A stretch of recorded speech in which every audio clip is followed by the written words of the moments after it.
Most popular line that you'll always hear a nice guy say is, "What's wrong with being nice?" The truth is that there is nothing wrong with being nice to people, but the main problem is with beliefs. Unlike the nice guy, the alpha male isn't nice to others because he's seeking validation. It is easy to get angry at the alpha who speaks his mind, even if it insults someone. But let me ask you this, who would you rather have as a friend? The alpha, who can come off as rude but honest, or the nice guy, who is naturally dishonest because he always avoids conflict? The reality is that since the nice guy doesn't want to rock the boat or upset anyone, he ends up being dishonest, secretive, manipulative, controlling, and passive aggressive. So now that we know all of the traits of the nice guy, it is time to finally put an end to this belief system. And in its place, you'll hold the core beliefs of the alpha. So who is the alpha and what makes him a dominant leader? The defining traits of the alpha are a strong sense of self.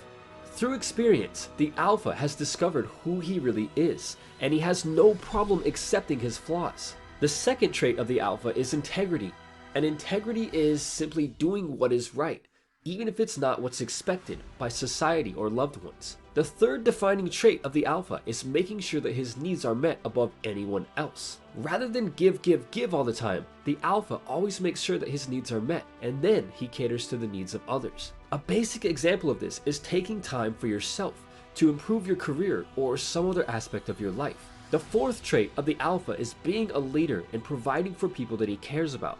The fifth, and arguably the most important trait of the alpha male, is expressing his feelings in a clear, direct way. The alpha is also nurturing and giving, but he doesn't do these things to be validated in the eyes of others. Something else that sets the alpha apart from the beta males and the nice guys is boundaries, and he is never afraid to handle conflict. To finally leave the nice guy behind and transition to the alpha male, you must completely change your belief system. You must change not only the way you view yourself, but also the way that you view the world. In my other video about nice guys, a lot of people said thanks for identifying the problem, but not telling us exactly how to fix it. Transitioning from the nice guy to the alpha male, in most cases, is really just about embracing your role as a man. Most of the behaviors and beliefs attached to the nice guy can be fixed by embracing what it is to truly be a man. Let me tell you a simple and incredibly powerful tip that you can use to start becoming an alpha immediately. The next time that you're talking to someone, or doing anything for that matter, think really hard about why you are doing it. For example, at work or in school, maybe you're too nice to everyone because you want to fit in. Do you always cover everyone else's shifts, even when they've never helped cover one of yours? Your goal is basically to eliminate all of the traits that make you a nice guy. For example, most nice guys keep their emotions bottled up because they're afraid of conflict. To eliminate this trait, don't bottle them up. And if something is bothering you, don't be afraid to say so. When eliminating the traits of the nice guy, it is all about balance, and you should never go from one extreme to the other. For example, the opposite extreme of keeping your emotions bottled up is acting like an angry gorilla. The alpha male doesn't go to either extreme, so he's right in the middle, balanced. If he has some anger, he allows it to come out, but it's all about balance. Here's another great example. The nice guy depends on others for his happiness, and if they're not happy, he's not happy. The next time you're around your girlfriend or friends and they don't seem to be happy, allow yourself to be in a good mood, even if they're not. What you'll find is that by doing this, their moods will likely change from bad to good, just because you stopped basing your happiness or mood on how they're feeling. One of the major defining traits of the nice guy is avoiding conflict. Now, the alpha doesn't go looking for trouble, but he is never afraid of conflict, and you shouldn't be either. Don't be afraid to tell someone the truth or stand up for what you believe in. If you think you're not being treated fairly at work, be the alpha and speak up about it. If you're working 10 times harder than everyone else, but you're still getting paid the same amount, don't drop yourself down to their level and do less work. Instead, know what you're worth and stand up for what you deserve. If your manager or whoever is above you doesn't understand or has the same mindset as the employees who don't want to work, then maybe it's time for a new occupation. Sure, conflict doesn't feel very good, but as long as it's for the right cause, your self-confidence will grow, and the beta males will respect you for it every time you rock the boat when it needs to be rocked. Another simple example. Nice guys give to be validated and accepted by others. The alpha, on the other hand, gives with no strings attached, and he never expects validation in return. Here's an easy example. The alpha male pays for a vacation to a tropical island with his girlfriend because he makes plenty of money and just wants to relax and have some fun with her. The nice guy takes his girlfriend on the same vacation, but the difference, as usual, is his perspective. You see, the alpha pays for the vacation because it's easy for him and he wants to have fun. But the nice guy pays for the vacation because he is expecting validation from his girlfriend, her friends, or even family members. The difference is in the motive behind the vacation. At the end of the day, nobody is perfect, and life isn't perfect. But this shouldn't stop you from trying to reach your full potential as a man. You see, the nice guy believes that by just being nice to everyone, he can have a perfect, smooth, conflict-free life. But there is no such thing. Life will never be smooth. It will never stop testing you and pushing you to become a better man. You need the lows in life to truly enjoy the highs. If you're currently a nice guy and want to become the alpha, take pride in knowing where you've been, because it will make each step of... And it is big. But no, we did one on alpha males. We did an episode about dating. And we did one on how the idea of the alpha male doesn't exist in humans. Like if you talk to any anthropologist, any biologist, any sociologist, right, and be like, are humans organized in a social relationship where there's alphas and betas? They'll be like, no, what are you talking about? This is an unscientific idea, right? And we just did something laying that out in the context of like people who are, oh, my type is I like alphas, right? Well, there's no such thing actually, you know. Humans are you're dominant in some situations, not in others, right? It's an overly simplistic way of looking at human relationships. And I thought that was a pretty simple, straightforward thing. I was like, this is just a bit of pseudoscience that you hear people tossing out.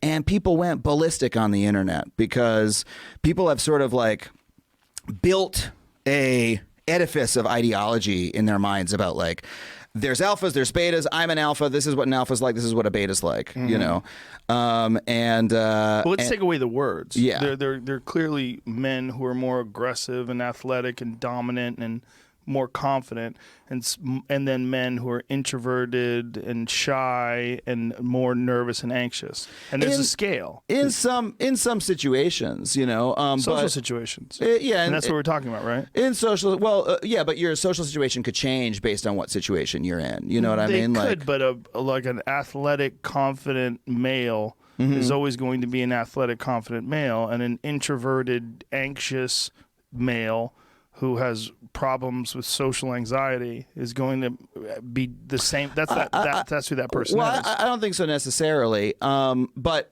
so when we're talking about alphas, right? In animals, what is that? It's a social hierarchy, right? In animals. So let's take away that word. I mean, what people are using to describe when they're saying alphas and betas, they're saying like confident, strong, secure people and people that are anxious and not confident. So if you're trying to say, hey, like it's good to be confident, it's not so great to be anxious. Like that's fine, right? But when people talk about alpha males and beta males, right, they're specifically bringing in the language of like evolution, of biology, of zoology, of evolutionary psychology, you know, and they'll start saying stuff like, well, there's alphas and there's betas, and women are hardwired to be attracted to the alpha, you know, because that's what it's like in nature. Like they'll be using that language, right? And so what we're pointing out is that's not scientific, right? It's not scientific, but it is true that women are hardwired to be attracted to confident, athletic men. I don't know if I agree with that. But really, yeah. You don't think that women look at like pro athletes and like big, strong, athletic men, and you don't think they're drawn to that for evolutionary reasons? No, I don't actually. I think that. Okay, do you think that men are drawn to women with small waists and big hips and large breasts for evolutionary reasons? You know, I think that's an easy. I think what that is that's an easy intuition to come to if you're like looking at the way people behave, right?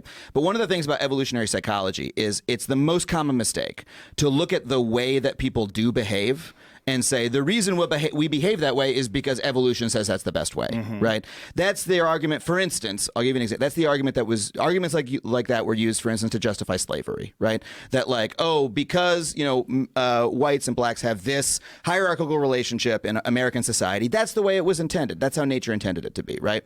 But we can't. That's a giant leap. We're just talking about like the shapes of bodies. Like men universally are attracted to a certain shape of bodies. There's men that are attracted to different ones. ones, and I don't think men are universally attracted to the same People vary, body. but that hourglass shape has been throughout time something that men are attracted to. I think that hourglass shape in early age to this is the sort of women that men are attracted to, and so a lot of men end up adopting that, right? But I don't think that deep down that's how men naturally are. You know? Really? Yeah, I read That's this. that doesn't make any sense to me. That's so non-intuitive. But I'm all about things that are non-intuitive. Where do you think it started? Where do you think hierarchy they're in will happily work 80 hours a week, and they'll forego everything else, relationships, family, children, way in the second category. And so those men are often very difficult to live with too, because they're so obsessed with their career. It's hard to have a relationship with them. And maybe they don't have much of a relationship with their kids, but they're damn good at what they do. And part of that is they're smart and disciplined, and they'll work non-stop all the time. It's like an obsession. And that's the sort of people who run things. Those are the people who run things. Well, they're often also disagreeable too, because you want to manage people? Really? They're not going to like you. You know, and it's not an easy thing to not be liked. And actually, if you're an agreeable person, and women are more agreeable than men, it's quite painful to be disliked. But if you're in a managerial and executive position, the probability that people are going to like you is quite low. Those positions are very stressful, partly because of the interpersonal dynamics, and they're also incredibly, incredibly competitive. So we've got things backwards in our culture. We're thinking, at least in part, why aren't there more women in positions of power? Wrong question. The right question is, why are there any men at all who want those positions of power? Because it's not just positions of power. You have to be such a knothead to think that. Oh, it's a position of power. It's like, sure, but it's a position of overwhelming responsibility. And if you make mistakes, you're done. Right? It's not like you occupy that position of power and everyone does what they're told all the time and your life is easy. It's like, forget about that. People are on your case to do exactly the right thing all the time, 100% of the time. And maybe you want that and maybe you don't. So I don't know what people think is these people are all sitting in their offices with their feet up on the desk smoking cigars and oppressing the world. It's like, that isn't how it works. Those people, they work flat out all the time. So, and it's fine if that's what you want, and some people are like that. They're hyper-industrious people, right, from a trait perspective, no matter where you put them. If you put them in a forest with an axe, they just wander around chopping down trees non-stop, right, because it's built into them. But if you want to have a balanced life, and you should want that, you know, because the other thing you'll find, and this is God's gospel truth, is that the older you get, if you have any sense at all, the more important your family is to you. Like the utility of your career, maybe that peaks around 35 or 40 and it starts to decline pretty rapidly after that. And what happens, if you're fortunate, you have someone in your life that you love, that you've woven yourself together with, and you have some kids so that you have something to do from the time you're 50 till the time you're 80. And so it's a real mistake. It's a barren future without children, man, I can tell you that. It's a real mistake. And so we do a terrible job of say, putting that image forward and saying, well, yeah, now, you know, because women have access to the birth control pill now and can compete in the same domains as men, roughly speaking, there is a real practical problem here. It's partly an economic problem now, because when I was roughly your age, it was still possible for a one-income family to exist. Well, you know that wages have been flat, except in the upper 1% since 1973. Why? Well, it's easy. What happens when you double the labor force? What happens? You have the value of labor. So now we're in a situation where it takes two people to make as much as one did before. So we went from a situation where women's career opportunities were relatively limited to where they were relatively unlimited and there were two incomes, to where, and so women could work, to a situation where women have to work and they only make half as much as they would have otherwise. And now we're going to go into a situation, this is the next step, whereas women will work because men won't. And that's what's coming now. So there was an economist article showing that 50% now of boys in school are having trouble with their basic subjects. And you look around you in universities, you can see this happening. I've watched it over decades. I would say 90% of the people in my personality class are now women. There won't be a damn man left in university in 10 years, except in the STEM fields. And it's a complete bloody catastrophe. And it's a catastrophe for women, because I don't know where the hell you're going to find someone to have to marry and have a family with if this keeps happening. So, and you think when you're 19, because you're so clueless when you're 19, you don't know a bloody thing, you think, well, I'm not really sure I want children anyways. It's like, oh yeah, you tell how well you've been educated. Dismal. Without fail, I got to tell you, without fail, I've watched women go through their professional careers, many of them. It's a very rare woman who at the age of 30 doesn't consider having a child her primary desire. And the ones that don't consider that, generally, in my observation, there's something that isn't quite right in the way that they're constituted or looking at the world. Sometimes you get women who are truly non-maternal, you know, by temperament. They have a masculine temperament, disagreeable, they're not particularly compassionate, they're not maternal, they're not that interested in kids. Fair enough, man. But there aren't that many of them, and there's plenty who will not admit to themselves that that's what they most desperately want. Success breeds success, and failure breeds failure, and it's not necessarily linear. And that's a really difficult thing to deal with, and it's hard on societies, because one of the things we do know is that, you know, as you stretch out the inequality, you make men, particularly on the lower end of the distribution, more and more likely to be aggressive. It's sort of like, you imagine every man has a threshold for violence. And status is important to men, not that it's not important to women, but it's different. It's a different kind of status. Status is important to men because it's one of the things that makes them marketable as partners to women, so it actually turns out to be quite important to men. The men tend to compete with one another for status, hierarchy position, and in a really unequal society, if you're like a low-rung guy, then, and you don't have any opportunity to rise because the society isn't structured so that there's mobility, then the more aggressive guys tend to turn to criminality. And you know, and so you could say there's a threshold for criminality, and the more inequality pressure you put on a particular area, geographic or political area, the more inequality pressure you put on it, the more men slip past that threshold and into criminality. You know, it's not like money is necessarily a good for everyone. It's hard to manage money. It's really easy for it to disappear. I mean, elderly people have a hell of a time now because, you know, crooks are contacting them on the internet non-stop, and so just giving people money's like, it's like pouring water in their hands. It's not that helpful, not necessarily that helpful. And then, of course, contributors to poverty are, well, it's not so good to have a low IQ. You know, people don't like the idea of IQ because it seems so arbitrary. You know, you have a high IQ. Well, it's not like you deserve it exactly. You're set up that way pretty much right from the beginning. It's very, very, very, very stable. You can make a high IQ person stupider by, you know, not educating them up to the level of their possibility, but taking someone who has a low IQ and trying to raise that, it's like, if you can figure out how to do that, well, you know, it's Nobel Prize time for you, because people have tried that a lot, and most recently with those, you know, lumosity games and that sort of thing, and the evidence that those produce anything other than brilliant performances on the lumosity game itself is basically zero.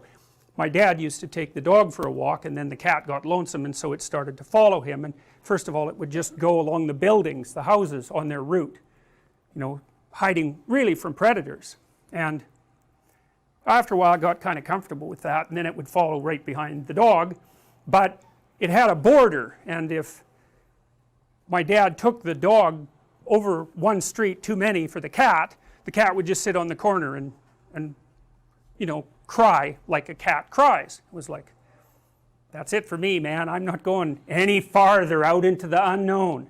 And so the distinction between the territory that you have mastered and the territory that you haven't mastered is a fundamental distinction. It's the distinction between home and the strange land. And the thing about familiar territory for people is that most of the familiar territory that we inhabit is other people, because we're so social. So you can't really think, it's a weird way of thinking about territory. It's not exactly geographical objective territory, it's territory with a dominance hierarchy in it. and the dominance hierarchy has a predictable structure, and you know where you fit in it most of the time, and so that when you act out in that territory surrounded by your people, then often you get what you want, and you're so thrilled about that because you just don't want someone acting erratically around you, like, and you know that. So you walk down Bloor, and there's people there that should really be institutionalized, but we deinstitutionalized them all so they could be free, and free to be, you know, suffering and malfunctioning out on the street. That's what the freedom ended up being. But you know, you'll walk by someone like that who's muttering away to the voices in his head, and you know, maybe striking out against whatever it is that's plaguing him, and you won't make eye contact. You might even go across the street. You're certainly going to give him a wide berth. You're going to keep a distance between him and you, and you're going to hope that you don't attract his attention because he's not in the dominance hierarchy, and you don't know what the hell he might do. And that's unexplored territory too. That's another way of thinking about it. Like, we inhabit time and space, not just space and not just time. We inhabit time and space, and our territories are spatio-temporal. We're here now, and this is safe now, and it's safe partly because of the physical structure and it's working, but it's also safe because none of you are manifesting peculiar behavior. But if you started to manifest peculiar behavior, if you stood up and started muttering or yelling or maybe attacking someone next to you, all the rest of you would freeze first, because then all of a sudden this would be unexplored territory. The match between what you want, which is a peaceful lecture that you hope has some content, the match between what you want and what's happening has vanished. And so then you don't know where you are. And so then what do you do when you don't know where you are? What do you do when you don't know what to do? Well, if you're a computer, you just crash. But you know, what good is that to you? You're just going to die? That isn't helpful. You freeze first, and then maybe you cautiously attend, or maybe you don't. Maybe you just keep your damn eyes averted and you sit there and you hope that no one notices you. That's a prey response, right? That's like a rabbit frozen when it thinks a fox is looking at it. And we were prey animals for a long time. There was a cat that they recently discovered, a prehistoric cat that had this bottom single tooth, and they found out that a human skull fit right inside its mouth, and so it could grab you here and pierce the back of your skull with its single tooth, and that's what it was evolved for. So, you know, it's under such conditions we evolved, and we're predators obviously, but we're tasty predators, and so other things were perfectly happy to eat us. And so when you're where you don't know what to do, you act like a prey animal. And that's probably what you should do, because maybe if you keep your head down and shut the hell up, there won't be any attention attracted to you, and maybe you'll get through it. You know, you might decide, unlikely, to intervene and take the guy down, but you would be the exception rather than the norm, and it's unsurprising.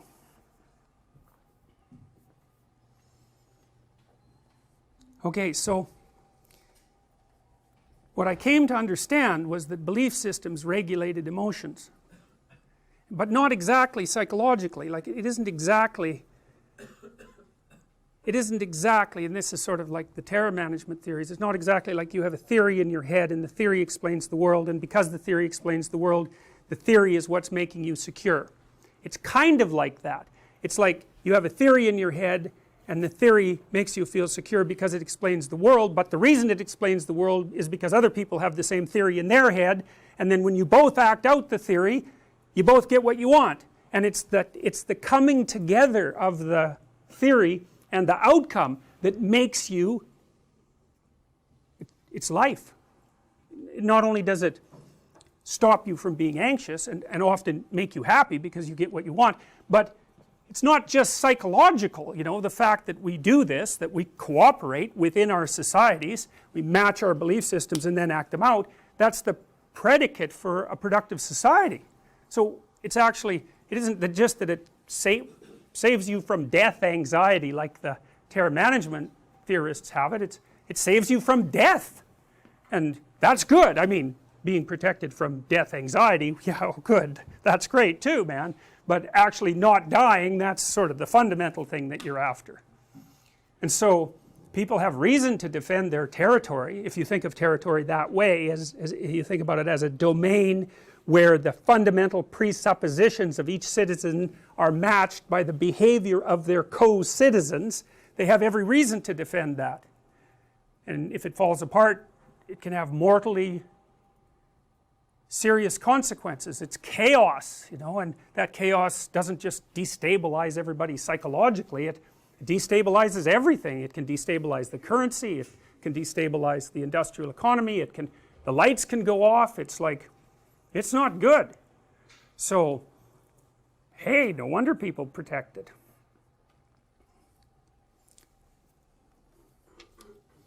So then I started thinking about what a belief system was. And I realized that a belief system was actually a set of moral guidelines. And moral guidelines are guidelines about how you should behave, also how you should perceive. And the reason that a moral guideline is necessary for you to perceive is that you can't look at anything without a hierarchy of value, right? Think about it, like how many things in this room could you look at? There's innumerable things in this room to look at. There's just all this squares, the little tiny squares in this fabric. You could look at those things for till the end of time, one at a time, but you don't do that. In fact, if I took most of you out of this room, there's a very low probability that you'd be able to tell me what color the walls were, or even if those things were on the walls. And the reason for that is that who cares? As long as the walls don't move, color is irrelevant, and there's no reason for you to remember it. It has no emotional significance. It has no value. And so what you do instead is, well, this is what you're doing. So why are you here? I don't mean in the broad metaphysical sense. I mean specifically, why are you here right now? And I would say, well, you're students, obviously, and you're trying to get a degree, and you know, you believe that that will have some functional utility. Maybe you'll be a little wiser and a little more literate and be able to think a little better and be able to write a little better, and so you'll actually be more functional in the world.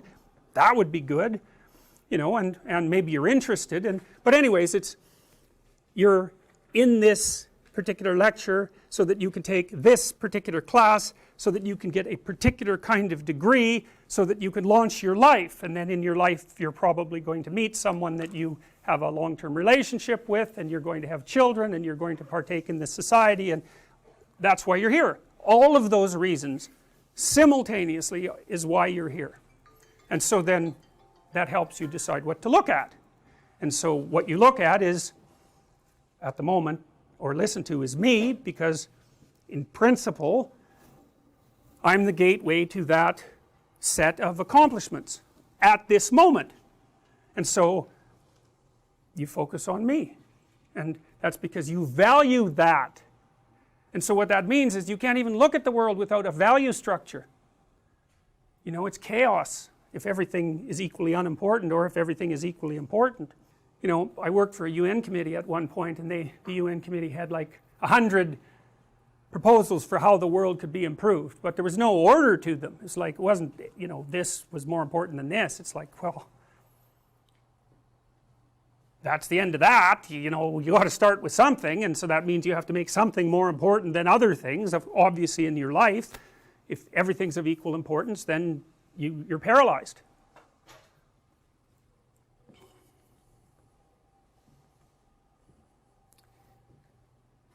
Now, you know, it's a truism, and probably an oversimplified one, that since the dawn of the scientific revolution, a wedge has been driven through the heart of our society, such that the moral systems that we use to unite us, so those would be religious systems fundamentally, have been subject to an intense critique from the scientists, and you know, it's a pretty effective critique. Even if you've maintained a traditional faith, it's like, you know, the scientific onslaught is no joke.